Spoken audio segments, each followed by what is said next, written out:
This morning you got dressed without thinking about it. You reached for a shirt, you pulled on pants, maybe socks, maybe shoes. It took you less than 2 minutes, and by the time you walked out the door, you had already forgotten you did it at all. An automatic, unremarkable act. You have repeated it every single day of your life, thousands of times over without once asking why. But the real answer is far stranger than anything hanging in your closet. Think about how ordinary that act actually is.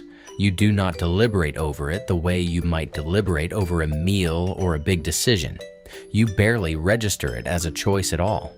It sits somewhere below conscious thought, filed away with breathing and walking, one of the most repeated physical rituals of your entire life. And yet, nobody ever taught you why you do it. You were simply handed the habit as a small child and told to keep doing it, forever, without explanation. Clothing feels ancient, timeless even, like something humans have simply always done, the way birds have always had feathers. But that is not what the evidence says. For most of the story of your species, your ancestors walked this planet with nothing on their bodies at all. No cloth, no hide, no covering of any kind. And then, at some specific, traceable moment in prehistory, that changed forever. Why then? Why not earlier? Why not later? And what does the answer say about the thing you put on today without a second thought? To find out when clothing began, scientists did not dig for cloth. Cloth does not survive for 100,000 years. It rots, it crumbles, it disappears completely, leaving nothing behind for an archaeologist to find.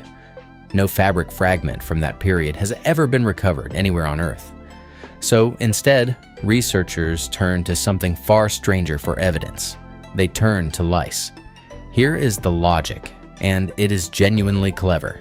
Head lice have lived on human bodies for millions of years, clinging to hair, adapted specifically to the environment of a scalp. They need hair to grip onto and warmth close to the skin, and nothing else will do.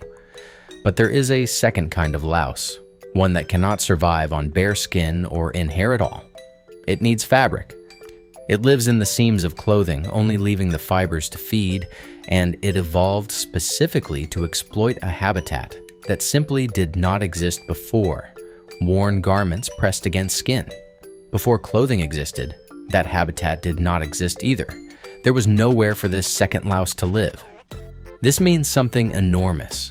If scientists could figure out when body lice split off from head lice as a genetically separate species, they would know almost exactly when humans started wearing clothes regularly enough for a parasite to adapt around the behavior. In 2003, a research team led by Ralph Kittler and geneticist Mark Stoneking did precisely that.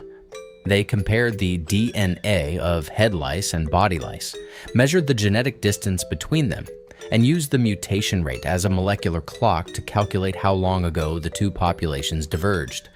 The number that came back was around 170,000 years ago.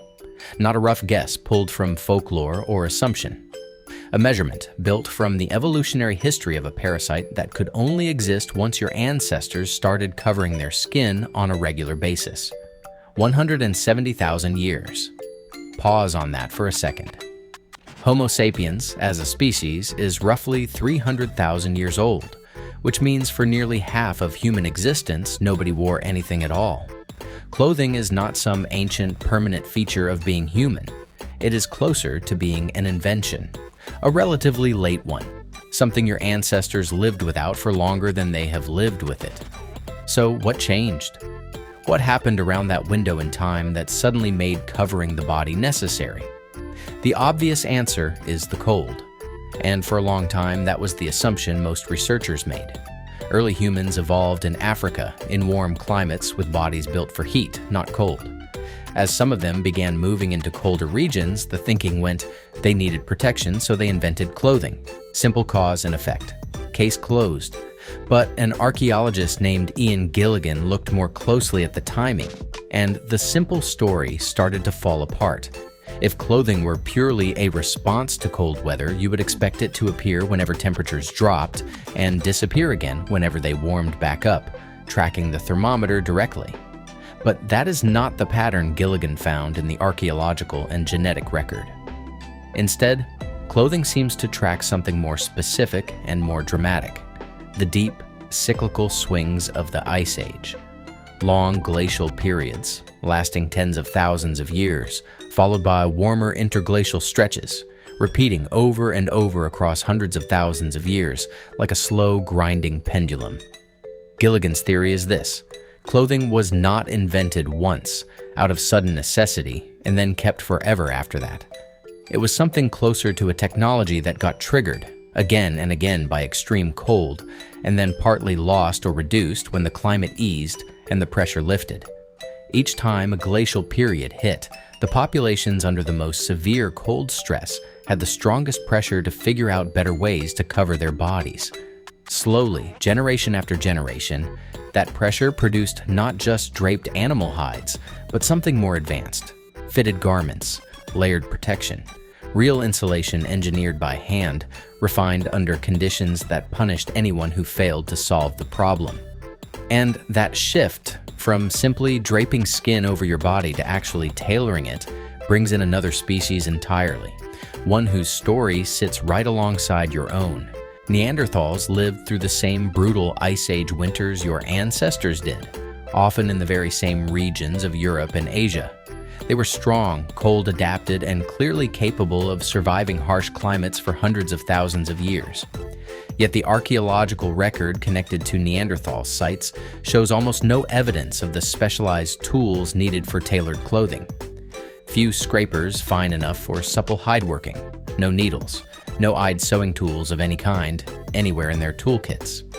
Some researchers believe Neanderthals likely wrapped themselves in loosely draped hides, something closer to a cloak than a garment, which may have been enough insulation for their more robust, heat-retaining bodies, but only barely. It is a strange thought. Two different kinds of humans living through the same freezing winters, on the same continent, and only one of them eventually stitched a garment to fit the shape of a body. That gap has led some researchers to wonder whether tailored clothing was part of the advantage that let Homo sapiens spread into environments Neanderthals never fully colonized, pushing further north, further into the deep cold, faster and more successfully. Not the only advantage, certainly, but a real one worn quietly on the skin, generation after generation. Homo sapiens, moving into the same cold landscapes later, took a different path entirely. And the proof of that difference shows up in an object almost too small to notice. You have probably never thought hard about a needle. It is one of the smallest, most overlooked objects a human being can hold. But a sewing needle with an eye fine enough to pull sinew or plant fiber through hide is a remarkably sophisticated piece of engineering, requiring precision drilling and careful shaping from bone or ivory. In Denisova Cave in Siberia, archaeologists uncovered a bone needle dated to roughly 50,000 years old, complete with a tiny, deliberately drilled eye. Not a sharpened splinter used to poke holes. An actual sewing tool, built to stitch, built to last, built to be used again and again through a long, dangerous winter. Similar needles begin turning up at sites across Ice Age Eurasia around the same period, right as modern humans were pushing into some of the coldest, harshest environments your species had ever attempted to survive in. Here is why that detail matters so much. A draped animal hide, thrown over the shoulders like a blanket, can keep you somewhat warmer than nothing at all. But it lets cold air leak in constantly, at every gap, every seam, every place where the wind can find its way through. A fitted, sewn garment is a different category of protection entirely. Sealed seams, layers trapping warmth against the skin. The kind of insulation that can mean the difference between merely surviving a winter and dying quietly in it. Without that needle and the tailored clothing it made possible, it is unlikely your ancestors could have pushed as deep into Siberia, across the vast, frozen expanse of the Bering Land Bridge, and eventually into a completely unpeopled continent on the other side. The needle did not just keep people warm. In a very real sense, it opened the door to two entire continents that no human being had ever set foot on before. Consider what that meant in practice. A group equipped with sewn, fitted garments could move through a landscape that would kill an unprepared body within hours. They could hunt longer, travel farther, survive nights that would otherwise be fatal. A single sewing needle, no longer than your finger, quietly reshaped what kind of world your ancestors were able to live in at all. So, the story so far seems settled, does it not? Cold drove the need. Ice Age cycles applied the pressure. The needle delivered the solution. Practical, mechanical, a straightforward survival story, start to finish. Except the evidence does not stop there, and what comes next complicates everything you just heard. An archaeologist named Olga Soffer spent years studying tiny, easily overlooked impressions pressed into fired clay fragments at Ice Age sites in what is now the Czech Republic, dating back roughly 27,000 years. Under magnification, those impressions turned out to be something extraordinary: the fossilized imprints of woven textiles. Not crude draped hides at all, but plant fiber cordage, twisted, knotted, and woven into cloth, netting, and basketry, using techniques far more advanced than anyone had assumed existed at that time in prehistory. Soffer also turned her attention to something archaeologists had been staring at for a century, without quite seeing clearly. The famous carved Venus figurines of the Ice Age, small stone and ivory statues of the female form found scattered across a wide stretch of Europe. Many of them, it turns out, are not depicted nude at all. Look closely, and you can make out patterned bands, wrapped skirts, string belts, even what appear to be woven caps, carved in fine, deliberate, painstaking detail. These were not accidental scratches left by careless hands.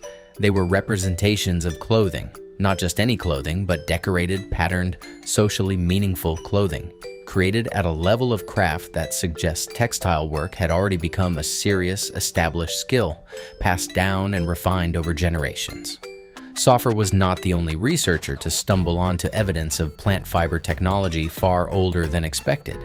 In a cave called Dzudzuana, in the country of Georgia, a team led by paleobotanist Eliso Kavavadze examined ancient soil layers under a microscope and found something nobody had predicted: microscopic flax fibers, dated to roughly 34,000 years old.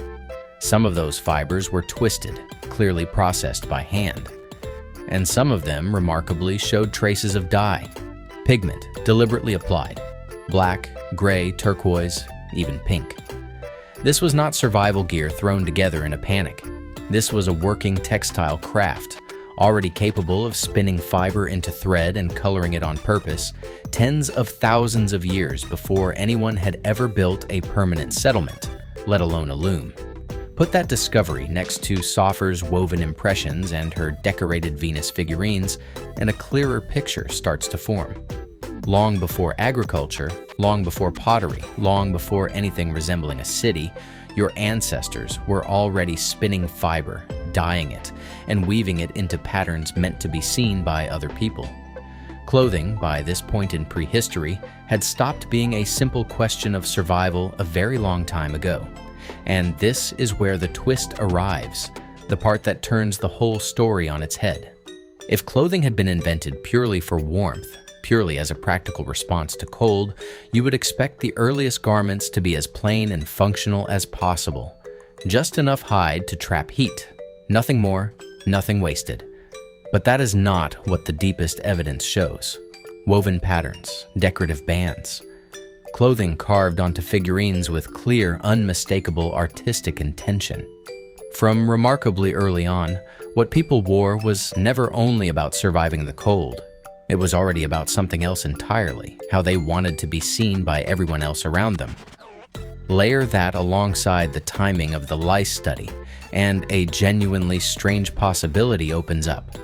The earliest habitual clothing may have emerged during a period that also saw a dramatic expansion in symbolic behavior more broadly. Ornamental beads, pigment use, deliberate burial practices, all appearing in the same broad stretch of prehistory.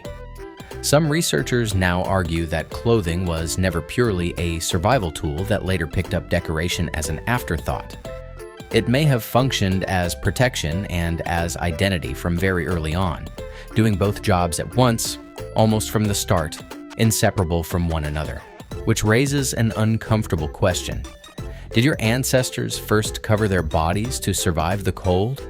Or did they first cover their bodies to say something to the group around them, with survival simply arriving bundled along for the ride? Maybe there is no single clean answer, no one motive that explains it all cleanly. Maybe both drives arrived together, tangled from the very beginning, because your ancestors were never simply biological organisms responding to temperature like a thermostat. They were deeply social animals, living in tight groups, constantly signaling status, identity, and belonging to one another every single day of their lives in a world without written language to do that work instead. And if that is true, then clothing was never merely insulation. It was communication, worn on the body, impossible to ignore, visible to everyone in the group before a single word was ever spoken. Which brings this back to you, standing in front of your closet this morning. You did not choose your outfit purely for temperature regulation. Be honest with yourself for a moment. You chose it because of how it makes you look, because of what it says about you before you say a single word to anyone. Sharp and pressed for a job interview, loose and comfortable for a lazy Sunday. A particular color, a particular cut, a particular brand, chosen because of the story it tells about who you are, or who you want people to believe you are, even if you never consciously worked that out. That instinct did not begin with fast fashion. It did not begin with department stores or social media or brand marketing campaigns designed to make you feel a certain way. It runs back through recorded history, through medieval sumptuary laws that dictated exactly who was legally permitted to wear silk or purple dye, through Roman togas that marked citizenship and rank at a glance, all the way back to a woven belt carved into a small ivory figurine, 27,000 years ago by someone whose name will never be known, in a language that no longer exists. Think about your own closet for a moment. Somewhere in it, there is probably an outfit reserved for the most important day of your life so far. A wedding, an interview, a funeral, a first date that mattered more than you admitted at the time. You did not choose that outfit at random. You thought about it. Maybe you tried on 3 or 4 different options before deciding. That careful, deliberate act of selecting fabric to represent a moment is not a modern habit invented by advertising executives. It is a direct continuation of something your ancestors were already doing in ice-covered caves, long before anyone had invented a mirror to check the result. Even the clothes you consider plain carry a message, whether you intend it or not. A gray t-shirt says something different from a tailored blazer. Worn sneakers say something different from polished shoes. You read these signals instantly on other people, often without realizing you are doing it. Because your brain has been trained by an environment where clothing has always meant something, going back further than memory, further than writing, further than almost anything else you do. Every time you get dressed, you are participating in one of the oldest continuous behaviors your species has ever practiced. A behavior older than agriculture, older than cities, older than most of the languages that have ever been spoken on this planet. Something that began somewhere in a cold, uncertain world when the climate turned brutal and your ancestors needed to survive and also, somehow, at almost exactly the same time, needed to be seen. So, the next time you reach for a shirt without thinking, remember what that small motion is actually carrying. Not just fabric, not just warmth. A habit stretching back 170,000 years, threading straight through Ice Age winters, Siberian needles, and carved ivory belts, all the way to your hands, this very morning, deciding what you are before you have said a single word.